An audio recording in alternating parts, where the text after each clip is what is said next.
Alright everybody, welcome back to Tell the Bomb Squad. As always, I'm your man, Crazy Bob. We got another good one for you today. We are playing Harvest Moon 64 and continuing on with Legend of Frost, how I became me and got to where I am, and away we go. Now, before I continue on with any of the bullshit that is going to go on with this next story, let's get this out of the way. Oh yes. So, this takeover meeting. With Waste Industries, my new employers, because they did the dumbest thing possible, but which I will talk about in a later episode. Don't get me wrong, it will happen, and it's not going to make this company look smart at all because they're really fucking dumb. Oh, that's right, she created up the eggs. Dope. I love my wife. She's so helpful, even when she's preggers. So I get to this takeover meeting. I am stoned beyond belief. I am on a different planet. I see these suits, in their fucking bow ties and their sweater vests, looking all official, being dumb, corporate assholes, coming down here with their big, suitcase full of money, just dishing it out finally. And, coming up with a price big enough to actually be able to buy the garbage company, because they've been trying to pull off a monopoly for quite some time. And they pulled it off to a point and then slipped it away. And don't worry, I will be more than happy to talk about this shit stand of a garbage company. Trust me. Mark my words. It will happen. I'm getting ahead of myself. They brought us McDonald's, which was amazing because I was fucking starving and beyond high. So I had to munchie something fierce. But I'm listening to these guys talk, and they're spilling us a tall-ass yarn about, all these amazing things. We're all going to make so much more money and all this and that. And literally in the back of my mind, I'm trying not to get too excited about it, because I know for a fact they're going to bring up a urinalysis. And it's like, yeah, so there goes my Cinderella story. Like, there goes my epic comeback story. Frost finds his feet, Frost finds his footing, and, gets back on his feet, only to blow it, when an opportunity seriously arises for him to start making some serious fucking money. And, man, tough luck, bro. Tough luck indeed. But, anyway, I'm getting ahead of myself, so, they're talking like, hey, you're gonna make this much money, we're gonna be making this much hours, and, we want you to stay and join the Waste Industries. And get this bullshit. And this is pure bullshit in its purest form. They say that we all want you to stay and join the Waste Industries family. And if you do, we want you to stay so bad, because you all know the routes. You are going to make this a lot easier on us to teach us these routes, so we can, get a good, happy customer fan base, working relationship going. Sweet. We want you all to stay so much, we're willing to offer you an incentive to stay. An incentive in the form of a bonus. Also in the form of $1,000. $500 up front, $500 after the first 90 days. Now, here's why I got so excited, because I'm like, man, that's a down, like that could easily go towards like the down payment on my car, which I desperately need, because right now, like, I'm using my parents' car to get to work. My parents' car is staying at work, and I'm using my parents' car to get home. And, once I'm done with my shift, and when I'm done using their car, that's when they can be like, okay, time to go get my mom's pain medications, time to go get my mom's depression medications, time to go get my stepdad's alcohol or his personal medications, time to go, go to my mom's doctor appointment and shit like that, because they let me use their car for my work and myself. They put me first, and, everything else that needed to happen after that got taken or put in the back seat for me. So it's like, I really could have used that money to get, a down payment on a car, so that I won't have to use my parents' car anymore, and my mom, won't have to, miss appointments anymore, so my mom won't have to, you know, do this anymore, so my mom won't have to sacrifice, so nobody will have to sacrifice for me anymore. So yeah, I really need this job. Damn shame I'm not going to get it because of this piss test. But let's just say, spoiler alert, I ended up passing the drug test by an act of God. So then with their makeup sex, I guess. So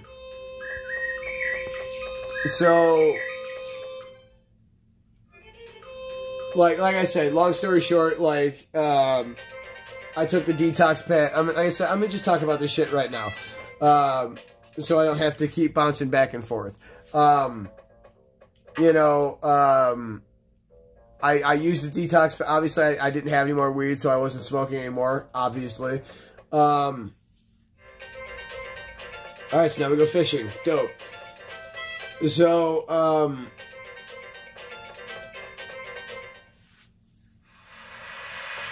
you know, I took the detox baths. I drank as much water as I could, as often as I could. And, you know, I waited until my supervisor called me and was like, hey, John, did you take your test yet? And I was like, no, not yet. And he's like, okay, cool. You think you can do it this Saturday? I'm like, yeah, cool. Send me the address. They sent me the address, and I went and took the test. And either A, I passed by an act of God, or I blew the test, and they just kept me anyway because they needed people. I don't know. I'd like to think it's because I passed by an act of God and divine intervention. So there's that. Appreciate that. Good looking out, big guy. Or maybe that was my little girl looking down at me trying to do her daddy a favor. I don't know. But,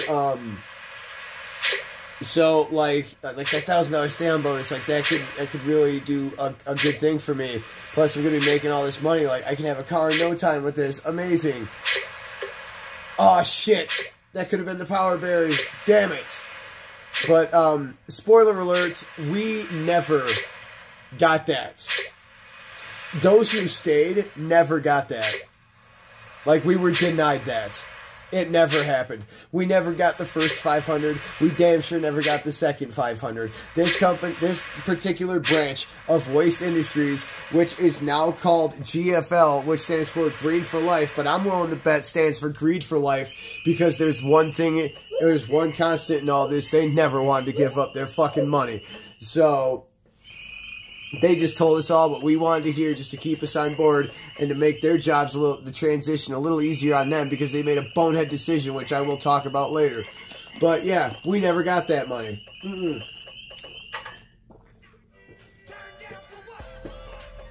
I mean, don't get me wrong. It sucks being lied to out of $1,000, but I will.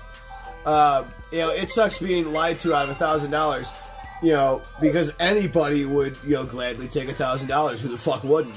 But to somebody who, like, desperately could have used it for something completely unselfish, like, that's pretty fucking disheartening.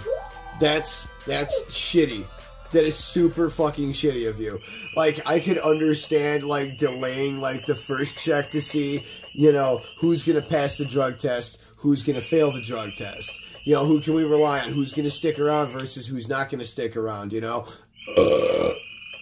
Because people that were a part of the business, like, flat out said, like, we're only part of this takeover meeting because we have to be.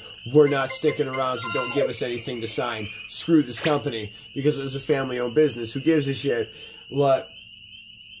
You know, so I can understand, like, delaying, like, the payment process for those particular reasons, but, like, it just never happened, period. So it's like, wow, way to completely lie to these people. You guys are, like, a special breed of assholes. But, you know, and here's the thing, like, while I'm listening to all this, my eyes are just red as can be and glossy as all hell. And one lady even looked at me and goes, wow, sir, you look like, oh my God, sir, are you okay? And I just looked at him like, yeah, I just didn't get any sleep last night. I am just exhausted. And she believed it. She really did, which was dumb. Either that, or maybe she didn't believe it and she knew I was full of shit and was just like, nah, dude, this guy's just really fucking baked. I don't know. But, you know, like I said, they fed us, you know, we're taking frequent cigarette breaks and smoke breaks because we're all desperately trying to keep our eyes open through all this bullshit because we're all tired. And it was just a really stupid experience. And you know, this was the first job I ever applied for after I got out of the Navy that asked for, like, a secondary form of identification where they would not accept a DD-214, which, for those playing the home game that have no affiliations to any military knowledge whatsoever, which is not a knock at anybody, trust me, if you're just not privy to that information, a DD-214 is more or less a receipt that the military gives you once your service is over, saying this is, you know, this is who you are, this has your social security number on it, it has what rank you were when you got out, it has, you know, when you started to when you got out, it is everything that, you know, what type of discharge you got, like, it has everything that says, like, hey, I served, you know, from this time to this time, you know, here I am. You know, every job that I applied to after that would accept a DD-214. Why? Because it has my name on it, and it has my social security number on it. So that's what they're looking for, is a social security number. I understand that to a T, do not get me wrong. But this is the first company that has never, or that downright refused, no matter how many times I asked, and no matter how politely I asked, adamantly refused at every turn and said, no, we will not accept your DD-214, your receipt for serving this country, as a secondary form of identification. I'm terribly sorry. Naturally, this kind of pissed me off, and I sat back down. I'm like, wow, so normally I'm not this guy, but this time I had to be, and I said, wow, so much, look, you know, you serve your country during a time of war, and look what this fucking gets you. Absolutely nothing but bullshit. And I said this loud enough for people to hear me, because I'm sorry, but if you are really going to, like, fucking shit on veterans like that, that's not, no, that's not cool. Like, so, and I understand she may have just been doing her job, but literally the only people that would not accept that as a form of identification, get the fuck out of here. Screw you. Screw you, blue. So I don't play that jargon. So literally, like, they told us everything we wanted to hear. It was a bunch of bullshit. Like, they flat out were saying, like, you're not going to see any like, you guys are not going to, damn it. You guys are not going to see any hardcore changes about your daily schedule for like 90 days. Which means we're still going to be working nights. We're still going to be doing, you know, recycling. You know, give the customers some time to, you know, to notice the difference. Whoops. Why the fuck did I do that? Because I'm dumb. Let's get rid of one of these. Thank you. Well, we'll talk a little bit. Maybe we'll continue the story, but, you know, just do this. It's fine. Because it's rainy, so literally we're just going to go down to the pier and fish. Like, because nobody else is going to be out, so it's dope. It is what it is. So, cool. Just continue the story. Okay, cool. Sorry, everybody. So, like, nothing's going to change for us. Nothing's going to change for the customers. Everything's going to be as normal for the next 60 days, or for the next 90 days, I'm sorry. And, that's when everything's going to change, so everybody can be ready for it. Is that what happened? Absolutely not. Because, like, literally 2 work shifts since the takeover meeting, they flat out say, we're switching you guys to days. And it's like, wow, that's a pretty big difference for us going from night shift to day shift just like that. So instead of starting at 11 p.m., we're now starting at 6 a.m., boy, that is a big fucking difference, and you're just gonna spring that on a spur of the moment like that. Wow, that you're like, this company is showing that they are shady as shit from the get-go. But I was pigeonholed because I needed the fucking job. So this was not a pleasant experience. No, this buyout experience was not pleasant at all. Like, Not only that, they immediately stopped doing recycling. That pissed quite a few people off because, believe it or not, recycling was a pretty big thing down there. Everybody liked doing it. It was the thing to do. So, like, now they're also going to start charging for recycling. People aren't too happy about that. People like their recycling free and picked up. So now that this place is, you know, coming to be like the big dick of the locker room, just smack, like, here I am, deal with it. Yeah, not a good time. They pissed off a lot of people. And, like, there was, I want to say, like, 7 of us from Ray's that stuck around, at least for a little bit. And by the time, like, 3 weeks happened since the buyout, it was only down to, like, 4 of us left. Because, like I said, we're working, like, anywhere from 14 to 17 to 18-hour shifts. Monday through Friday. Like, holy shit. Like, that's a lot. Because they did this buyout poorly, and allow me to go over that poor buyout, you know, really quick to show that once again I have an eye for business, because I talked about, you know, how that club company that I was with, name redacted, how they should have handled that country theme change to, you know, the theme change to country, damn it. You know, how they should have done that properly. So, here's how they should have done it. Because they bought out 3 companies, and that was Pink Trash, M&W Hauling, which was just garbage, and Ray's Rural Pickup. Now, here's the thing. You don't buy all 3 companies out at the same time. Because, like, you are taking the routes you already have and are also adding an absurd amount of customers to your already list of big, like, amount of customers that you have. So, like, let's just say, for the sake of art, because I know Ray's had like 12,000 customers. We had the most, bar none. So let's just say, for the sake of argument, M&W had the second with 10,000, and M&W was the third with 8,000. Let's just say, for the sake of argument, those are the numbers. Are they accurate? I have no idea. Ours was, because we did have roughly 12,000 customers. So, if you buy all 3 of those out, you are literally taking on 30,000 brand new customers on top of God knows how many customers you already currently have. That is so fucking stupid. You are not going to be able to pull that off. Absolutely not. You are going to fall flat on your ass. And that's exactly what happened. Long story short, it fucking happened. They blew this. Here's the proper way to do it. First off, you make the deal with all of these companies and you say, okay, are we in agreement that you guys are going to sell to me in the future? Yes, we are in agreement. Fantastic then. Let's just keep going as is.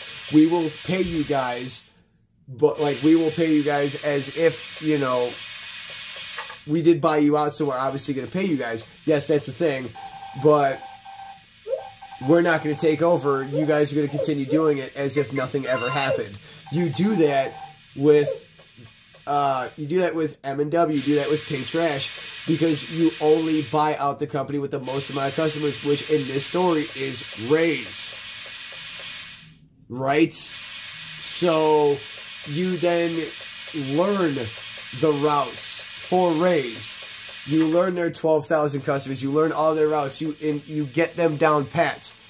Then you integrate them with your routes that you have until everything is copacetic.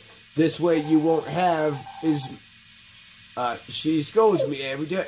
Wow. Anne is physically abusive. I'll be damned. So, we are going to the bar tonight, so we may... Whoops. Glad to know these were where all the flowers went, damn it. So, Yeah, we got some time to fish. Let's just hope we don't get sick doing it. But, oh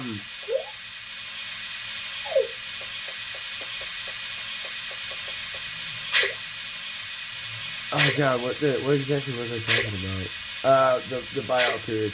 Oh yeah, and the plan. So yeah, you learn all of Ray's routes and then you integrate with yours, so now everything's copacetic, and you may have only pissed off a few customers. Then, once all that is good, you buy out the company that has the second most people, which in this case is M&W Hauling. So they have 10,000. So you take their employees, you have them teach new drivers like the additional routes and things like that, so everybody can learn the additional routes. You keep doing that until everything is copacetic on all fronts, and you don't have that many pissed off customers, hopefully. So now you have Ray, you have all of, Waste Industries routes copacetic. You also have Ray's copacetic. Now you have M&W all copacetic. Everything is going great. So once all of that is good, then you buy Pink Trash with the least amount of customers. You have their people show you the routes, learn everything, integrate it with those routes with all the other routes that you previously have until everything is copacetic. And this way you don't have that many pissed off customers. Is that what they did? No. They bought out all three of them all at once, so it was such a big move that made the news. Like I said, it was just your classic case of big dick in the locker room. Like, here I am, like, you are going to notice me. And it did not turn out well for them, because there were people that would literally go weeks and weeks and weeks without having their garbage picked up.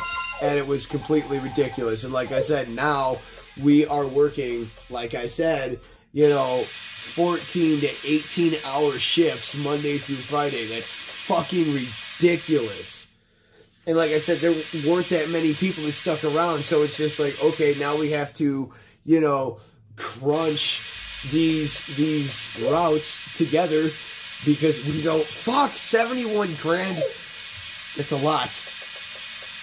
We're having to, condense everything because we don't have that many drivers. So, man, our balls are really against the bandsaw here. We are in a bit of a pickle. So, they completely dropped the ball.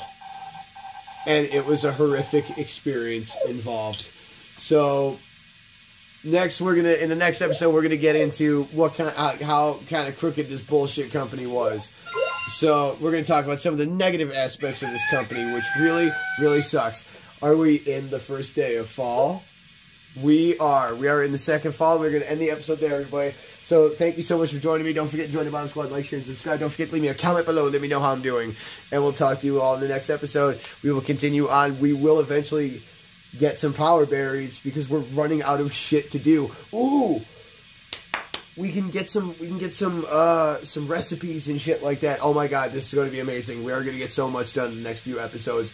And of course, we're going to continue on about how horrible Waste Industries / GFL really was. So everybody, until next time, you all stay classy.